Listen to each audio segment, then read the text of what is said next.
Favorite nyo rin Chinese foods, tapos medyo malayo ang family sa Binondo? Tamang-tama o kasi papalapit ng Father's Day. Perfect pang celebration tong pa-promo ni Hapchan. More than 100 branches na yan sila nationwide. Kaya naman madaling hanapin kapag nagkikrave kayo ng buong pamilya. Comfort food talaga namin to. Lalong-lalo na yung branch sa Market dahil sobrang hilig ni tatay sa Chinese foods, dito ko sila dinala. Ang maganda rito, sa halagang 4,000 pesos na bill, simula June 15, meron silang pamigay na Father's Day gift set na may lamang ballpen at keychain. First to try, appetizer na siomai, pero may twist ng iklog ng pugo. Grabe, ang sarap niyan. Isa pa naman to, crystal shrimp dumpling. Ay, ang kapal niyan at nakakabusog. We also tried the spare ribs with sweet chili sauce.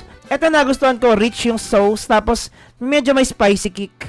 Etong squid with salt and pepper, classic na yan siya, malambot ang puset, perfectly spiced pa. Na-enjoy din namin tong lechon kawali na tofu, high quality tokwa, hindi maasim, very silky, tapos mataba ang karne. Etong rice na nabili namin can stand on its own na, may chicken, may salted fish, sarap yan. Pero pinaka-favorite namin, pansit canton, hitik sa sahog, tama yung luto ng noodles, then ma-sauce. Sobrang sarap as well, ube buchi, grabe, ang sarap ng pagkakaprito. Hindi overpowering ang ube flavor, tas di matamis.